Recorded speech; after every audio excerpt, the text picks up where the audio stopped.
Yo, yo, yo, what up, what up, what up, what up? Back to another episode of Squid Games, Crypto Squid Games. Start every day off with a prayer, every video off with a prayer, saying, Lord, bless us, protect us, keep us, hold us, mold us, direct our path, and guide our steps. We rebuke those in the name of Jesus, and we continuously praise your name. I like also to say, man, if you like the video, subscribe, you know what I mean? Share it with your friends and family about crypto and the Squid Games that they play, you know what I mean? Because it's wild out here. I got a lot more, stuff coming your way. I'm trying to get better on my visuals, trying to get better on my audio and all that good stuff. But you ride with me, you know what I mean, till I get to where we going. I promise you it's gonna be all the way worth it. But yeah, man, today we got a video, about a heist, and I think it's gonna be interesting. Let's get into it. A large amount of Bitcoin was been stolen from an exchange in 2016. It was thought to be one of the greatest mysteries in cryptocurrency. Some information was available in February 2022 when a former Forbes contributor who was stationed in New York became an amateur rapper. Her spouse was just taken into custody and accused of stealing $4.6 billion worth of Bitcoin. The rich in your life. If you have not yet subscribed to my channel, don't forget to subscribe and press the bell icon so that you don't miss out on any newly uploaded videos.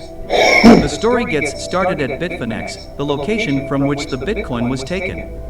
The history of the Bitfinex exchange is unclear, having been founded in 2012. The largest misfortune, however, occurred in 2016 when their Hong Kong exchange was compromised. Direct Bitcoin wallet theft of about 120,000 was done.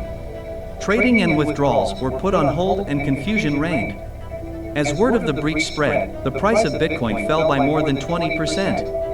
To be clear, the Bitfinex exchange, where Bitcoin was transacted, was the only target of the hack, not the Bitcoin network itself. Customers of Bitfinex had their balances lowered by 36% in response to the attack, and they were given tokens equal to the amount they had lost. It would take several years to identify the hackers, although everyone was interested in knowing who they were. An electronic hunt. Even after all these years, the specifics of the hack's mechanism remain unclear, but this is one of the main explanations. Because Bitfinex used BitGo, a third-party service, to encrypt its users' wallets, the attack was made possible. The hacker instructed the system to transfer all of the Bitcoin to an account that they were choosing after breaching BitGo's service. The cryptocurrency community closely monitored the whereabouts of the stolen funds via the blockchain for several years following the hacking incident. Although the destination of the monies was visible to all, the identities of their owners remained unknown. These currencies were soon removed from other cryptocurrency exchanges throughout the blockchain and placed on a blacklist. This meant that the hackers would need to find another method to convert the Bitcoin into fiat money. Out of the 120,000 coins, or around 21% of them, 25,000 were moved around through a convoluted money laundering procedure. The coins were divided into little fragments, traded for other digital currencies, and dispersed. Unexpectedly, gift cards for Walmart, PlayStation, and Uber were among the purchases made. A few smart blockchain researchers believe that other portions of the taken Bitcoin were given to a darknet operation known as cash out. This is the place on the darknet where a user might utilize Bitcoin to pay someone. The user would get the same amount of cash, minus a fee, which was placed in a vacuum-sealed bag and hidden somewhere. The precise GPS coordinates for where to pick it up would then be provided to the user. Because of all the blacklisting, the remaining stolen Bitcoin just sat around for an extra 4.5 years.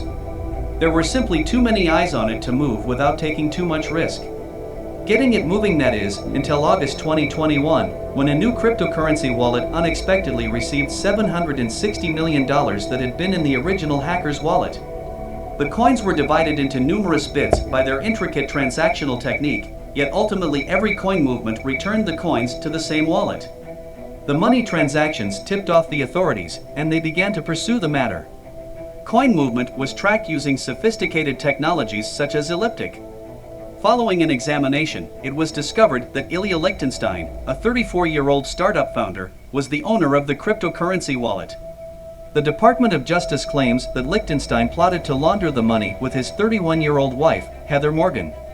The couple's names on cryptocurrency exchange accounts were connected by the authorities to the stolen coins. Do you know about their identity? This is when the exciting part starts. Russian national Liechtenstein was a U.S. citizen. He was raised in Chicago and went to Wisconsin University. Despite the fact that Liechtenstein co-founded a blockchain firm, his wife Heather Morgan is a successful software entrepreneur who has founded several more businesses. Interestingly, she used to contribute to Forbes and wrote articles about safeguarding your company from online fraud, as well as interviews with operators of cryptocurrency exchanges about fraud prevention. In reality, Morgan refers to herself as the Wall. Ain't it funny, the people who supposed to be reporting fraud, the ones that's doing it? That's wild. Wall Street crocodile on social media. Under the stage name Razzle Khan, she was an amateur rapper. In 2019, and why everybody want to be a rapper? You know what I mean? We got enough of those. For real, for real. And I thought you supposed to have a certain lifestyle coming up, upbringing or whatever to rap. Everybody want to rap these days. They ain't live no type of lifestyle, no type of experiences or nothing. You know what I mean? You're supposed to be given experience. You're supposed to be given visuals of a certain lifestyle to portray. That's what I thought anyway. I don't know, man. It's crazy. She presented a seminar on the topic of social engineering and how to become anything. According to the lecture description, in her prior profession, she employed social engineering to traverse and infiltrate underground economies and illegal marketplaces. These abilities would have been useful in gaining insight into Bitfinex's security mechanism. Heather traveled extensively and studied a variety of languages during her 20s, including Japanese, Russian, Turkish, Korean, Arabic, and Cantonese. She founded SalesFolk in 2014 with the goal of assisting other businesses in increasing the effectiveness of their sales pitches. SalesFolk's involvement in the money laundering scam was subsequently discovered.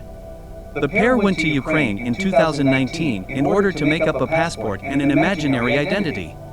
They opened bank accounts in Ukraine as well as Russia, and it seems they were preparing a backup plan for leaving the US and heading east if things were too heated. Regretfully, COVID terminated those intentions for them. Liechtenstein's digital wallet was the subject of a search warrant acquired by US law enforcement. The remaining $3.6 billion in that wallet was taken by them. They succeeded in doing this by $3.6 billion in crypto. Man, and that's life-changing on so many levels. That's, oh man. Encrypting a file stored in his cloud-based storage account. It was a fairly careless decision to leave 2,000 cryptocurrency wallet addresses and private keys in an encrypted file on the cloud. Although the precise method by which law enforcement decrypted the information has not been disclosed, blockchain analysis could allow authorities to connect those wallets to the original Bitfinex attack that occurred years ago. Additional incriminating documents and dark websites selling forged passports and IDs were discovered. The pair did use a VPN, but they paid for it with Bitcoin that had been stolen and used their true name, email address, and residential address. After all was said and done, just roughly 4%. And how are you supposed to be a criminal and then you turn around and use your real information? Like, make it make sense. That I tell you, they just don't care. Percent of the Bitcoin was effectively laundered. On February 8, 2022, the pair was taken into custody in New York. The two have been charged with attempt to engage in money laundering, which has a possible sentence of 20 years in prison, and conspiracy to defraud the United States, which carries a maximum term of 5 years, according to the Department of Justice. Heather Morgan's bond is set at $3 million, and Liechtenstein's at $5 million, according to a Manhattan judge. Several people have expressed some doubts. Even if the Department of Justice's claims are a little ambiguous, I would say, look at that. And you want to be a rapper. Oh, you can't make this stuff up, man. This is crazy. it appears that the unusual married couple is the subject of all the evidence. Guys, it's time to conclude the video. Thanks for watching. Man, I just say, man, that's so crazy. This is so crazy. Like, Jesus Christ. Man, these people, man. Crypto Squid Games is real. People is really out of hand with the stuff that they be doing out here. Oh, God. I'm gonna let y'all go, man. Y'all be blessed. Stay up.